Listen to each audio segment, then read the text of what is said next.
Dear Heavenly Father, open our eyes and ears to your word. Help us to understand the meaning. So, we're going to start off and go back to the questions back in verse 3 when Jesus' disciples had him aside privately. They said, "Tell us, when shall these things be?" Because Jesus just got done telling them that their beautiful temple was going to be destroyed. So the question of, "Tell us when these things shall be, and what shall be the sign of thy coming?" The second question. And the third, or the end of the sentence, and of the end of the world. So, tell us, when shall these things be? Question mark. And what shall be the sign of thy coming and of the end of the world? Question mark.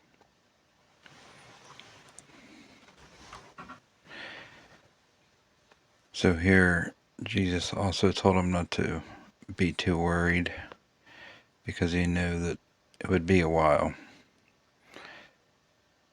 But he does answer all their questions. And he gives the end times so that everyone who reads this Bible will know what the signs of a second coming will be and the signs of the end of the world. On 22, verse 22, chapter 24, verse 22. We're going to repeat that one. And except those days should be shortened, there should no flesh be saved. But for the elect's sake, those days shall be shortened. Jesus said, except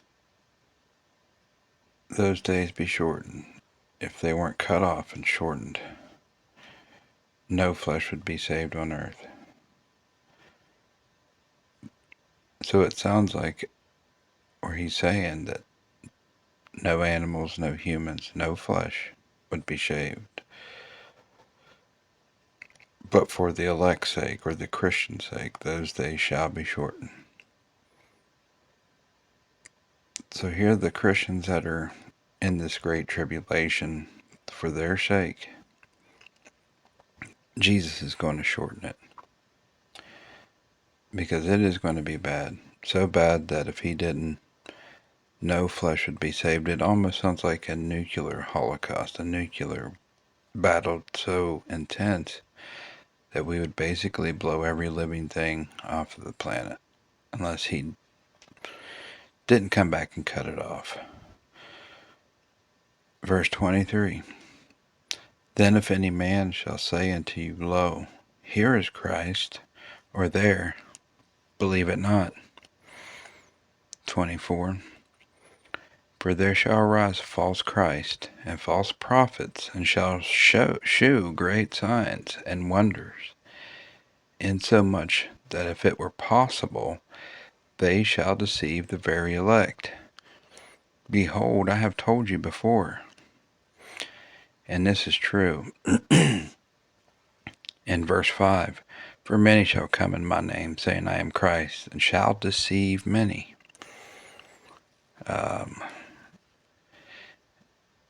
He starts off there. And then he goes on and says that if any, in verse 23, and I'm thinking there was even another place where he's given, in verse 4 and 5, I should say, his first answer was, take heed that no man deceive you. For many shall come in my name, saying, I am Christ, and shall deceive many. So there's a big emphasis on these false prophets and these people. And then he goes on in verse 11. And many false prophets shall rise and shall deceive many. And then in 23, that if any man shall say unto you, Lo, here is Christ, or there, believe it not. In verse 24, for there shall arise false Christ and false prophets, and shall show great signs and wonders, insomuch that if it were possible, they shall deceive the very elect. There's that elect again, that word elect. You might be confused because you've been told that the elect are not going to be here during the Great Tribulation. But he's saying that if he didn't come, he's coming back, he's going to end that Great Tribulation for the elect's sake. And he's warning the elect that there's going to be so many false prophets and false Christs during this time that even the very elect could be deceived. He's big emphasis to the elect not to be deceived. And he says, Behold, I have told you before, in verse 25, 26, Wherefore, if they shall say unto you, Behold, he is in the desert, go not forth. Behold,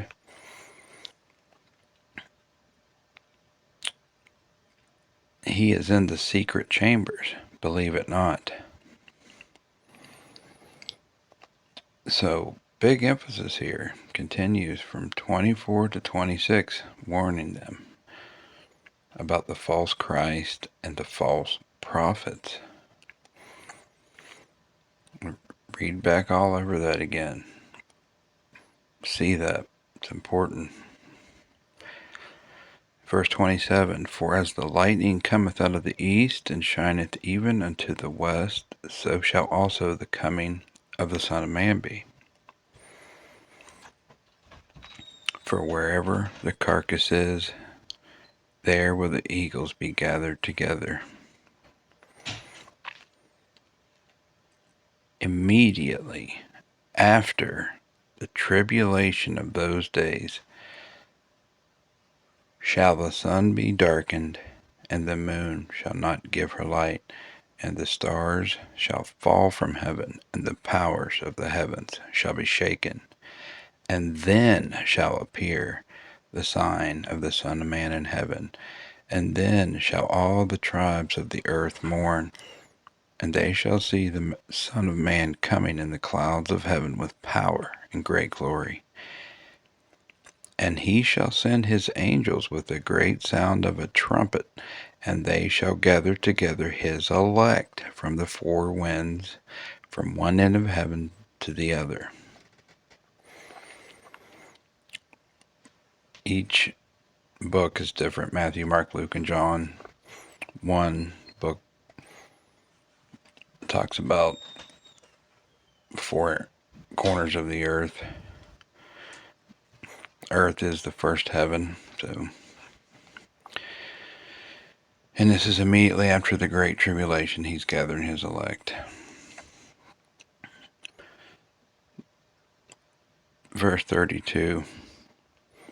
Now learn a parable of the fig tree. When his branch is yet tender and putteth forth leaves, ye know that summer is nigh.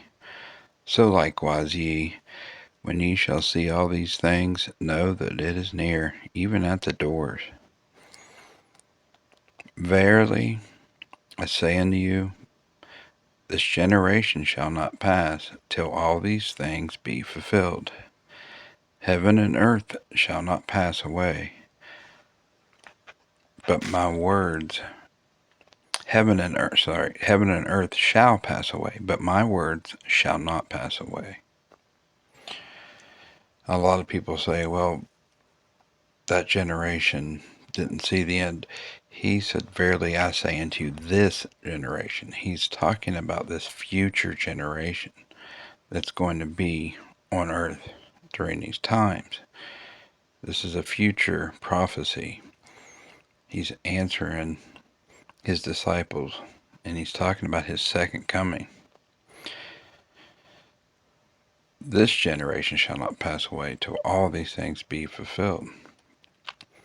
Before the end, everything has to be fulfilled. Heaven and earth shall not pass away, but my words Heaven and earth shall pass away. I keep doing that, but my word shall not pass away. Heaven and earth going to be destroyed. A new earth and a new heavens created. Verse 36. But of that day and hour knoweth no man. He's talking about the end again. That's what he's been referring to the whole time. But of that day and hour knoweth no man, no, not the angels of heaven, but my Father only. But as the days of Noah, or No, were, so shall also the coming of the Son of Man be. He's given a comparison, just like it was in the days of Noah. When Noah was preaching, he preached for 120 years, warning people, telling people, and how sinful the land was, and how the people refuted his teachings. It's going to be like that now, or in the end days. This is to that question. The disciple asked him, tell us when these things shall be, and what shall be the sign of thy coming, and of the end of the world. We're talking end of the world here. His disciples asked this question, so he's answering them. We're not going to know the day. We're not going to know the hour. Not even the angels know. Only the Father knows. But it's going to be like the days of Noah. Going back to that parable. You know that summer's nigh,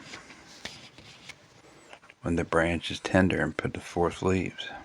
So you know when it's like the days of Noah, the end is near.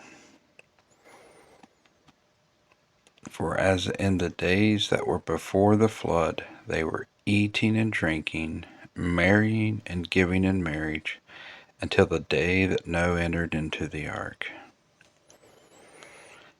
and knew not until the flood came and took them all away. So shall also the coming of the Son of Man be. That's heavy there. Just like in the days of Noah. People were eating and drinking, marrying, giving in marriage, until the day that Noah entered into the ark, and knew not. They had no clue until that flood came, and it was too late. The flood took them all away. So shall also the coming of the Son of Man be.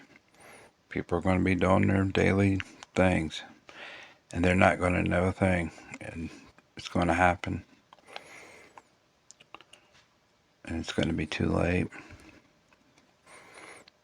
Verse 40, then shall two be in the field, the one shall be taken, and the other left. Two women shall be grinding at the mill, the one shall be taken, and the other left. Watch therefore, for ye know not what hour your Lord doth come. So no one's going to know the day or the hour. No one's going to know a thing. Carrying on about their daily life. Two women, going to be at the mill grinding. One's going to be saved, basically. One's going to be not. One's going to be taken up into the heaven to meet the Lord in the air. He instructs us to watch. For ye know not what hour your Lord doth come. He repeats that. But know this, that if the good man of the house had known in what watch the thief would come, he would have watched, and would not have suffered his house to be broken up. Therefore be ye also ready, for in such an hour as ye think not, the Son of Man cometh. And we're going to stop at verse 44. He tells us to watch, because if the guy that got his house robbed would have been watching, he would have waited and been up and waiting for that thief to break in, and he wouldn't have let that happen. But because he wasn't watching, likely sleeping in the middle of the night, that's when a lot of the evil's done. And it's kind of a parable for us. We're sleeping in the middle of the day. We're not watching.